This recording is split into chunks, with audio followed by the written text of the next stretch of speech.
Welcome to Twisted Tuesday on Sinister Serials, where suspense and secrets intertwine. Today, we delve into the mysterious world of Rosewood Falls.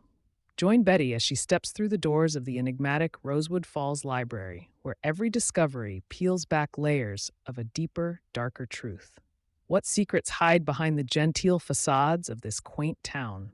Prepare for a journey into a web of intrigue and hidden agendas.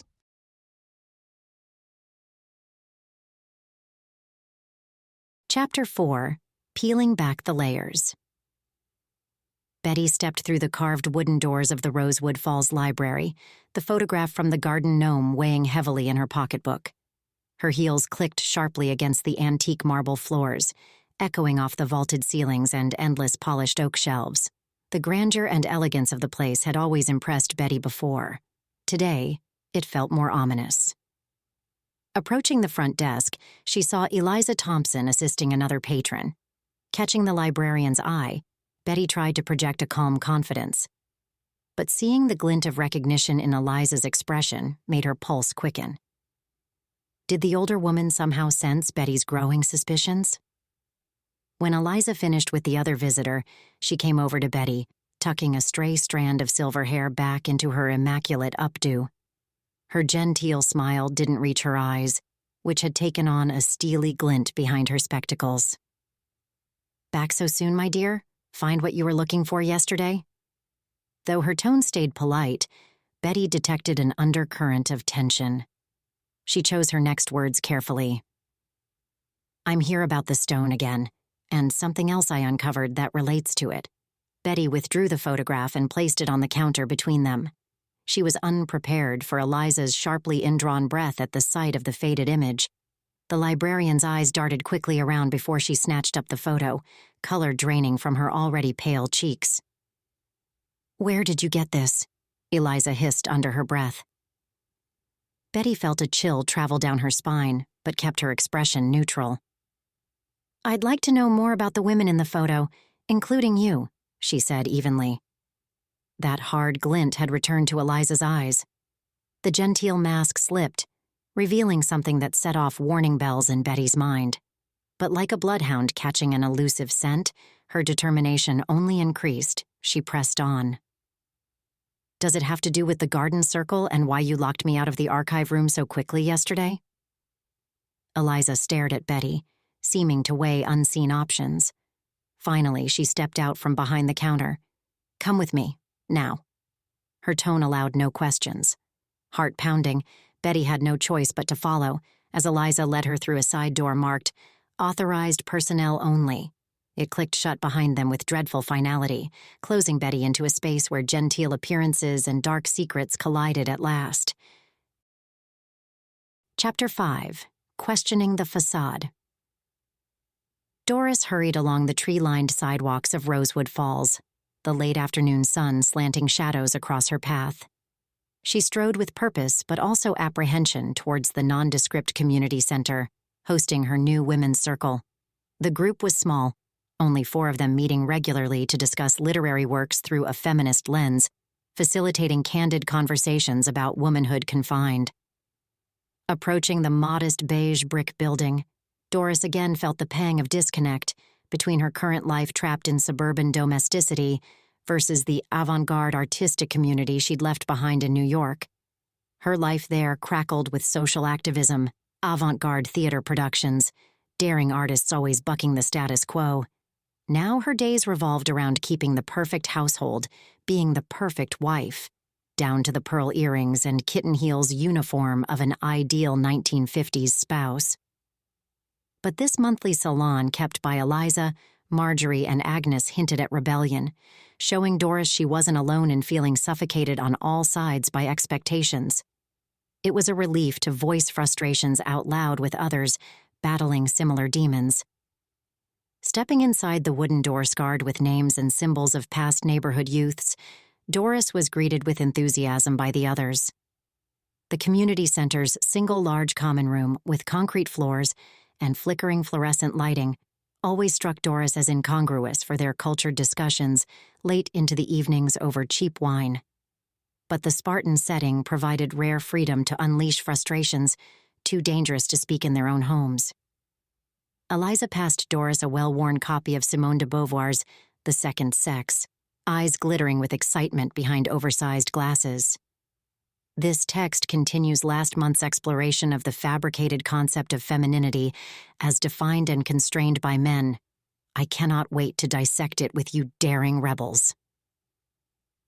The four women arranged mismatched chairs in an intimate circle, then launched eagerly into debating de Beauvoir's assertions. Their voices rose and fell, echoing off the bare walls in cathartic release. Why must we twist ourselves to fit arbitrary shapes and deny innate talents, or we risk scorn? Cried Marjorie, color riding high on her cheeks. Doris listened intently as the others shared their own compromises made in deference to husbands and societal rules.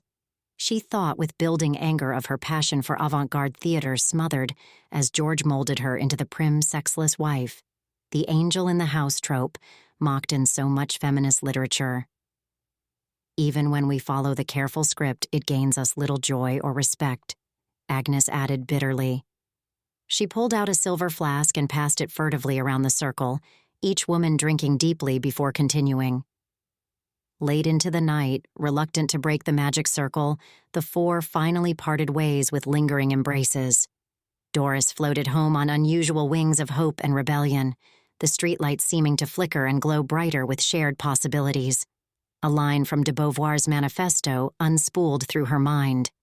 One is not born a woman, but becomes one. And in that becoming glinted the promise of casting off limiting shells in favor of truer selves, long muted. Doris straightened her posture, feeling those selves stir from a too-long slumber. Chapter 6. Malevolent Blooms.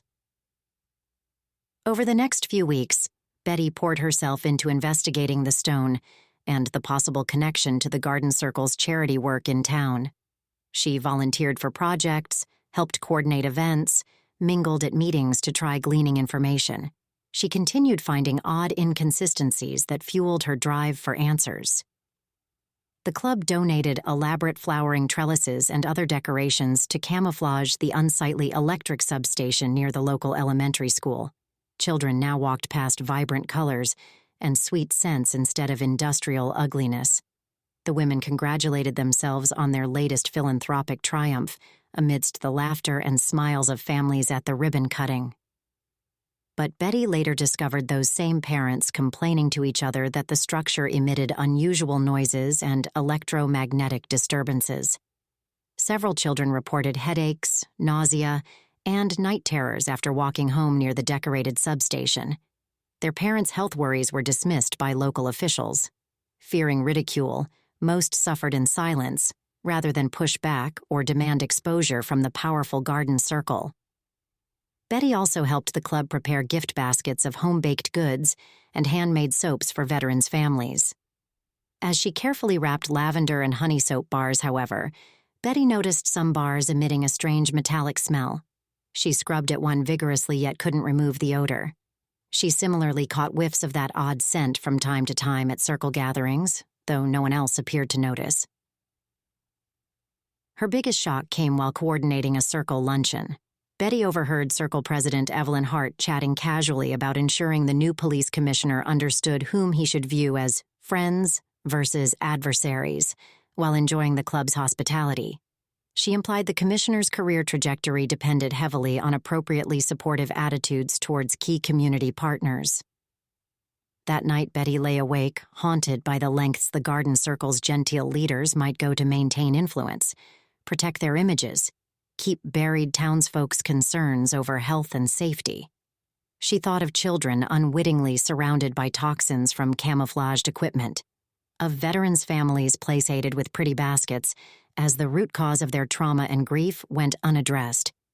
It seemed metaphorical for how nothing was quite as it appeared, how dark secrets festered underneath the club's benevolent guise, and seemingly the entire town's. Betty remembered Eliza Thompson's cryptic words about powerful forces controlling Rosewood Falls, the librarian's fervent reaction to seeing that old photograph after Betty discovered the stone.